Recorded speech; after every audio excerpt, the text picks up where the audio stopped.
Mes chères ambassadrices, bonjour, bonjour. Retour à la plage un petit peu. J'ai décidé de faire cette vidéo. Si jamais tu te poses cette question, la personne avec qui je vis est-elle ou pas un pervers narcissique? Et peut-être que tu as vu que ta relation a énormément changé depuis que tu vis avec. Alors si j'ai décidé de faire cette vidéo, c'est parce que ces derniers temps, lorsque j'ai appelé les personnes que j'appelle régulièrement tous les jours, avec qui j'ai des très belles discussions, elles m'expliquent leur situation de vie, elles me demandent des conseils. Ce sont des personnes tout simplement qui vont regarder mes contenus, mes vidéos, qui vont souvent laisser un commentaire, qui vont laisser voilà, un petit like, un petit cœur. Mais quelquefois, ce sont des personnes qui vont assister à ma masterclass. Donc si jamais tu ne l'as pas encore vue, je t'invite vivement à aller la regarder. Tu vas en apprendre énormément sur la manière dont tu peux t'affranchir de la perversion narcissique, du harcèlement, de la manipulation, du chantage, enfin, tout ce qui tourne autour de ce fléau qui mérite d'être éradiqué. Mais malheureusement, on sait pertinemment que dans le monde dans lequel nous vivons, ça sera très compliqué parce qu'il y en a de plus en plus. Mais alors, si jamais tu te poses cette question, mais est-ce que mon conjoint, c'est ça? Est-ce que ma conjointe est perverse? Comment le savoir? Eh bien, le but de cette vidéo, c'est d'essayer de t'apporter quelques éléments très simples, 4 en tout, dans lesquels je vais m'attarder un petit peu pour que tu puisses facilement détecter, te rendre compte si la personne avec qui tu vis, si elle est cette personne, on va dire plutôt si elle est devenue cette personne. Parce que je pense que tu n'es pas fou, folle. Je ne pense pas que tu as sciemment décidé de te mettre en couple, de vivre avec une personne qui était pervers narcissique et qui était visible dès le prime abord. Non, ce sont des personnes qui le deviennent, qui se révèlent être pervers narcissique, harceleur, manipulateur, œuvrant dans le chantage au fil de la relation. Et c'est ça justement qui est navrant. J'ai envie de dire que c'est le bas blesse. Pourquoi? Parce qu'en fait ce sont des personnes qui nous ont menti sur qui ils étaient vraiment. Ils se sont assurés d'une chose, et j'appellerais cela la première étape, c'est-à-dire la séduction. Le love bombing dont j'ai pu t'expliquer dans une de mes vidéos. Ils font tout pour te séduire. Alors, si jamais c'est un homme, il sera hyper attentionné. Il va se montrer sur son meilleur jour. Il va donner tout ce qu'une femme a besoin en tant que femme, c'est-à-dire être mise à l'honneur, complimentée. Alors, pour peu que tu doutes de ta plastique, de ta beauté, que tu aies une tendance à la timidité, ben là, ça sera tout l'inverse. Il va te mettre en hauteur, il va te remettre en l'air. Tu vas énormément apprécier. Pourquoi? Parce que, comme je l'ai déjà expliqué dans une de mes vidéos, la femme, à la différence de l'homme, elle a besoin d'être mise à l'honneur. Ça fait partie des besoins fondamentaux de la femme. Donc là, tu vas la voir à puissance 10. Également, le fait d'être rassuré. Une femme, également par nature, a besoin d'être rassurée. Parce qu'une femme s'inquiète pour des choses pour lesquelles l'homme ne s'inquiète pas. Et souvent, elle attend de son compagnon des paroles d'encouragement, des paroles qui rassurent. De la part de son compagnon, le fait d'être comprise. Parce que ça fait partie également de ces choses dont on a besoin, être comprise. Et là, je viens de te cibler les 3 choses pour lesquelles l'homme va se mettre sous son meilleur jour pour que ça puisse littéralement te séduire. C'est tout ce dont une femme a besoin. Et forcément, tu tombes amoureuse d'un tel homme. Et il ne va pas faire ça quelques jours. Non, il va faire ça sur une certaine durée, de manière à s'assurer que tu vas tomber dans le piège de sa séduction. Sitôt qu'il s'est rendu compte que tu es éperdument amoureuse, que tu as lâché ta garde, que tu lui prouves par ta façon d'être que voilà, tu es à lui, il l'a compris, il le ressent. La femme, elle va te donner l'impression qu'elle a besoin de toi. Et ça, c'est hyper important pour un homme. Nous, les hommes, on a besoin de se sentir utiles. On a besoin d'être des super-héros, des sauveurs, des gardes du corps pour nos femmes. On a besoin de se sentir utile. Et dès qu'elle a un souci, elle le dit, on est là, oui, qu'est-ce qui se passe? Le mot magique, si tu veux manipuler un homme, je ne sais pas si je devrais le dire, mais je le dis quand même, c'est de dire, chérie, j'ai besoin de toi. Pour peut-être quelque chose de tout à fait banal, quelque chose que tu pourrais faire toi-même, mais tu voudrais que ça soit lui qui le fasse pour toi, parce que tu aimes bien qu'on s'occupe de toi. Donc, chérie, j'ai besoin de toi. Tu vas voir, ton compagnon, il va arrêter systématiquement ce qu'il est en train de faire. Son oreille sera en mode Super Jamie, si tu as connu Super Jamie. Il va t'écouter et il sera tout oui pour que tu puisses épancher ton cœur. Et là, tu vas lui sortir tout ce que tu peux ressentir, tu vas épancher ton cœur, tu vas lui dire tout ce que tu as besoin de lui dire pour que tu puisses te sentir rassuré, en sécurité, mise à l'honneur. Parce que ça, c'est un jeu malin des femmes. C'est-à-dire que pour obtenir ce dont elles ont besoin au niveau de leurs besoins fondamentaux, ben, c'est d'être dans la complainte. Elles vont voilà, décrire une situation qui est difficile pour elles. Voilà, j'ai ça, et puis un tel fait ça. Eh ben, c'est difficile, j'ai du mal, machin. Et lui, il sera là, la rescousse, mais t'inquiète pas, je vais être là, je vais t'aider. Et puis, c'est pas vrai, tu n'es pas ce genre de femme, t'es comme ci, t'es comme ça, paf, voilà. Et c'est comme ça que la femme perverse arrive à obtenir tout ce dont elle a besoin. Donc, elle va énormément, elle, utiliser la victimisation dès le départ. Elle va se sentir à la bonne place. Et bien sûr, pour s'assurer que tu continues de le faire, eh bien, elle va jouer de sa plastique, pour peu que ce soit une très belle femme. Eh bien, ça sera très facile pour elle de te séduire. Elle mettra ses formes en avant, elle se maquillera. À chaque fois qu'elle a rendez-vous avec toi, elle s'apprêtera, elle moulera son corps. Elle essaiera des nouveaux maquillages, des nouvelles coiffures. Elle mettra tous ses atouts féminins en avant. Elle jouera beaucoup avec son regard.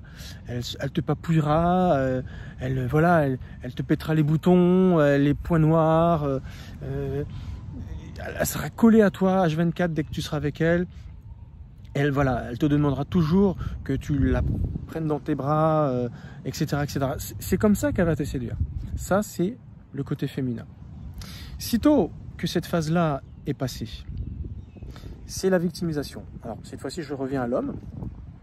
L'homme pervers, lorsqu'il aura compris qu'il t'a séduit, eh bien, ce qu'il fera, il s'arrangera pour certainement s'inventer une vie.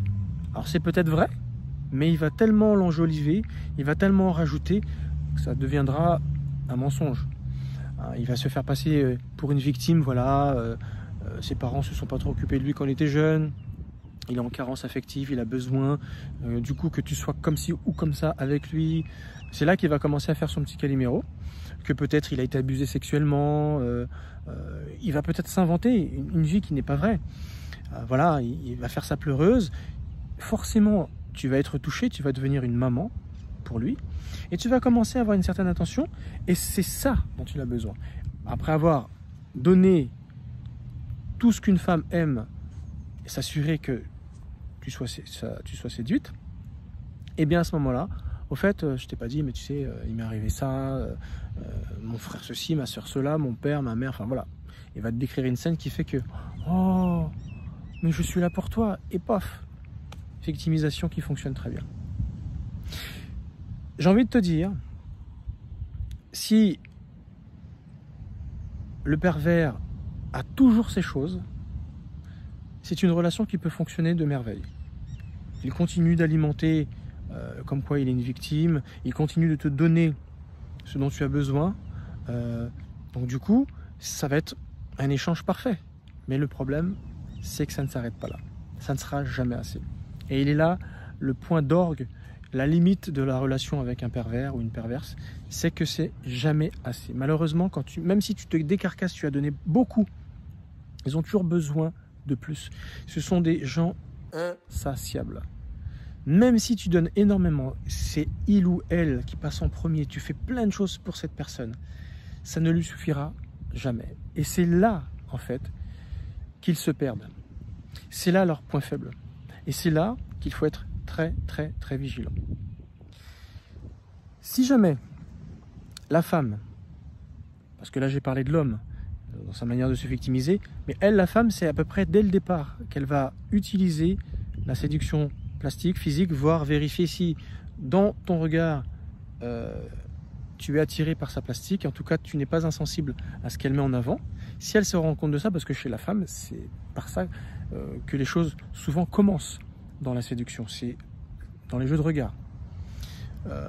Et si elle s'est rendue compte que c'est bon, j'ai bien compris que je lui plaisais, elle va passer très rapidement, beaucoup plus vite que l'homme, sur la phase de victimisation. Alors que l'homme, pour séduire une femme, il aura besoin de lui apporter tous ses besoins fondamentaux, beaucoup au départ, avant que la femme se décide. La femme qui va tomber, qui sera la proie, qui va tomber dans le piège, elle aura besoin de beaucoup de confirmation, beaucoup de garanties avant de se laisser séduire. Et c'est pour ça que c'est beaucoup plus long pour un homme perverse de passer de la phase de séduction à la phase de victimisation. Alors que la femme perverse, elle, c'est quelque chose qui bascule très vite dans la victimisation, parce que c'est ce par quoi elle a besoin de passer pour s'assurer que l'homme va bien lui donner ses choses. Elle a besoin de faire le Calimero, et comme elle sait qu'un homme a besoin de s'occuper de sa femme, donc du coup, elle va se mettre très rapidement en victime. Elle va dépeindre sa famille, ses parents, ses frères et sœurs, ses oncles. Elle a été certainement touchée, abusée, enfin... Et ça peut être vrai, mais elle va en rajouter, en tartiner. En tout cas, si tu commences à rentrer dans le détail de ces traumatismes-là, et que tu te rends compte qu'il y a des zones d'ombre, que quand tu commences à rentrer en profondeur dans le détail, tu lui poses des questions précises et tu vois qu'elle commence à être avare de réponses, gênée par les réponses, que quand tu commences à lui dire mais tu as porté plainte, mais tu aurais dû, machin, et que tu vois qu'elle est gênée, c'est un signe comme quoi c'est peut-être une belle supercherie. Une belle supercherie, surtout quand on commence à accuser des membres de sa propre famille, soit son frère, soit son père, soit ses oncles, soit ses cousins, enfin voilà, et que tu te dis c'est quand même gros, hein, avec ce que tu as vécu, tu n'as pas porté plainte, tu sais que tu as 30 ans pour le faire. Moi je t'invite à, et que tu la vois, non, tu dis attends, c'est bizarre, quand tu mets ça sur le tapis, et à chaque fois tu mets ça sur le tapis, dès que tu n'arrives pas à faire quelque chose, oui mais j'ai été abusé, oui ceci, cela, ceci qui explique cela. Et quand je te dis, mais il y aura peut-être quelque chose à faire, parce que dans nos relations, ça risque de poser problème. Ça peut envenimer nos relations. Tu utilises régulièrement cela comme un faire-valoir pour que je sois comme ci ou comme ça avec toi. Et finalement, si je me rends compte que c'est ça que tu utilises comme prétexte, ben, autant, j'ai envie de dire, régler cette situation pour pas que ça vienne entacher notre relation. Et là, non, je voudrais pas être comme ça avec eux. C'est bizarre. C'est bizarre. En tout cas, voilà. Ce sont ces deux premières phases, séduction, victimisation. Après ces deux phases, étant donné que tu arrives au point d'orgue, à la limite, et j'ai envie de dire, le signe avant-coureur qui va faire en sorte que ta relation avec ton compagnon, ta compagne, touche à sa fin, c'est que malheureusement, un pervers narcissique est insatiable. Même si tu fais et tu donnes tout ce qu'il y a de bon, ça ne sera jamais bien. Et elle va commencer à rentrer, cette personne, dans la culpabilisation. Et c'est là qu'il faut être très attentif. C'est là qu'il faut être très très attentif. Si jamais tu sens que c'est plus comme avant, c'est-à-dire lorsque ça se passait bien, tant qu'on était dans la séduction et la victimisation, à la limite, ça passe encore, la relation est bonne, parce qu'il y a toujours cet échange, il y a toujours cette demande, cet échange, ce besoin qui est généré et qui est toujours alimenté. Mais comme il devient ou elle devient insatiable, malheureusement, elle va commencer à se plaindre que ce n'est pas assez. Donc elle va rentrer dans cette phase de culpabilisation et elle va commencer à t'accuser de choses non fondées. Ouais, y a ça, tu fais passer ça, tu m'as pas fait ça, oui, pourquoi et là, tu vas commencer à te dire, mais pourquoi elle commence à me dire des choses qui ne sont pas forcément fondées, vraies, ou des choses que tu auras pu faire au départ, elle ne va pas te les sortir là. Mais là, à cette phase-là de la culpabilisation, Elle va sortir des dossiers, des vieux dossiers. Peut-être que tu as eu un comportement comme ci, comme ça avant. Elle aura rien dit, elle aura accepté. Et là, ta conjointe ou ton conjoint va commencer à dire « Oui, et puis tu as fait ci, tu as fait ça ». Elle va sortir des vieux dossiers. Elle va commencer peut-être à te pousser à la justification, à te mettre mal à l'aise, à te pousser à des aveux. Ta relation avec il ou elle n'est plus comme avant. En tout cas, elle n'est plus aussi harmonieuse, elle n'est plus aussi agréable. Et là, il y a une page qui commence à se tourner. Parce que les deux premières phases, j'ai envie de dire, c'est la phase agréable. Mais quand on bascule dans la culpabilisation, il y a une détérioration de ta relation. Elle va te pousser à la justification, pourquoi ceci, pourquoi cela, donc du coup tu vas te justifier. Et si tu tombes dans ce piège de la justification, tu vas lui donner raison. Et tu peux facilement revenir comme avant, vers la victimisation et la phase de séduction. Et si c'est le cas, bah, tant mieux, tout va bien pour le pervers. Parce que du coup tu vas te faire manipuler et retomber comme avant. Tu vas reconnaître tes torts, tu vas te justifier sur des choses que tu n'as peut-être pas à te justifier, des choses qui ne sont pas avérées, qui ne sont pas vraies. Elle va te faire le reproche, il ou elle va te faire le reproche, oui mais tu passes ton temps qu'à te justifier. Enfin quelque part tu m'y pousses. Si elle voit, il ou elle voit que tu commences à avoir du répondant, à pas toujours lui donner raison, à ne pas tout simplement accepter d'avoir tort. Non, cette fois-ci tu ne veux plus, tu en as assez de ces phases de justification. Elle t'accable, il ou elle t'accable, eh bien, de mauvais mobiles, que si tu fais ça, bah, c'est parce que tu as quelqu'un dans ta vie, tu me trompes, c'est qui un tel. Elle commence à montrer son côté jaloux, jalouse. Ça pose problème. Elle ou il te fait des scènes, il va commencer à être violent en parole, à peut-être casser des objets, jeter des objets, à péter des colères, mais impressionnant. Tu te dis, mais d'où ça sort ça? On s'est jamais pris la tête comme ça, et là, c'est un clash, quoi. Je veux dire, j'ai vu des choses voler, heureusement je les ai évitées, ou elle claque la porte, elle casse des choses par terre. J'ai jamais vu ma compagne, mon compagnon dans cet état. Qu'est-ce qui se passe? Une fois, deux fois, trois fois, et ça commence à devenir une habitude. C'est là le point d'orgue de la limite de ta relation, et c'est là que ton compagnon, ta compagne va montrer les limites. Malheureusement, ça va être le début de la fin lorsqu'on arrive à cette phase. Parce que tu risques de ne pas accepter ce qui se passe, même lui dire je ne suis pas d'accord, ça doit plus se passer comme ça, je te préviens, si ça continue, on va devoir arrêter. Parce que tu me pousses dégueulant, tu m'accuses de choses qui sont complètement fausses, tu viens, tu m'as cassé un matériel important, tu rayes ma voiture, tu pètes un câble, tu commences à avoir des propos limite injurieux. C'est quoi la suite? Et donc tu commences à la mettre en garde, ton compagnon, ta compagne, et là elle se dit ah, ça marche plus comme avant, j'arrive plus à le rendre coupable, à la rendre coupable, au point qu'elle redevient un petit mouton et qu'elle rentre dans le rang et qu'on revient à cette phase de victimisation, qu'à chaque fois que je suis en train de geindre, j'obtiens ce que je veux. Toujours plus, c'est-à-dire obtenir l'inacceptable, obtenir des choses que tu m'as jamais données auparavant. Est-ce que tu as l'impression qu'elle te met dans des coups montés, des choses qui ne sont pas vraies? C'est un traquenard, elle te surveille, elle te traque, elle fouille dans ton téléphone portable, elle vérifie tes SMS, elle vérifie les réseaux sociaux, qu'est-ce que tu postes, qui est sur ton compte, qui like, est-ce que tu discutes avec le sexe opposé. Ça commence à être une vraie traque de jalousie, et là ça commence à devenir insupportable. Si tu en es à ça, tu risques toi-même d'en avoir assez et de vouloir rompre. Peut-être que vous allez faire un break, peut-être que vous allez revenir ensemble et à nouveau faire un break. Tu vois que c'est plus comme avant, tu as perdu ta joie, c'est plus les petits mots doux ou la personne qui était là avec toi dès le départ, qui se donnait corps et âme, à te donner tout sur un plateau d'argent, qui te mettait en l'air, qui était là à chaque fois que tu avais besoin d'elle, elle était là pour toi. C'est plus ça du tout.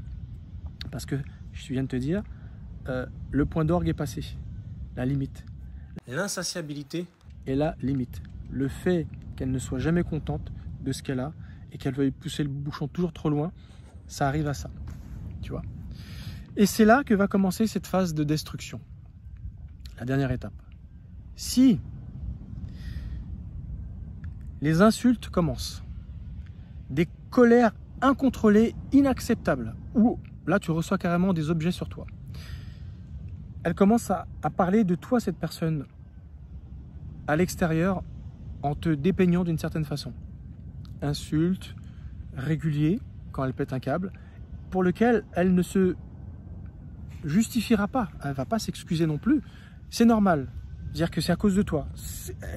Ou si elle le justifie, c'est pas parce que tu as fait ça, et donc du coup, j'ai fait ça. Ceci explique cela. Non. Donc non, tu ne peux pas accepter cela. Elle te calomnie. Elle transforme la vérité. Quand tu lui poses des questions, elle te ment. Et c'est là que tu vas te rendre compte, mais en réalité, elle me ment depuis le départ. Parce que sa façon, ses mimiques, sa façon de dire les choses, j'ai vraiment l'impression que, en fait, elle m'a menti depuis le départ. Eh bien oui, laisse-moi te dire que oui. Parce qu'à partir du moment où, pour te séduire, elle est capable d'inventer un scénario sur sa vie, elle vend une fausse image d'elle, parce qu'elle n'a pas réussi à tenir dans le temps toute cette phase de séduction, qui n'était là que pour t'avoir, te posséder.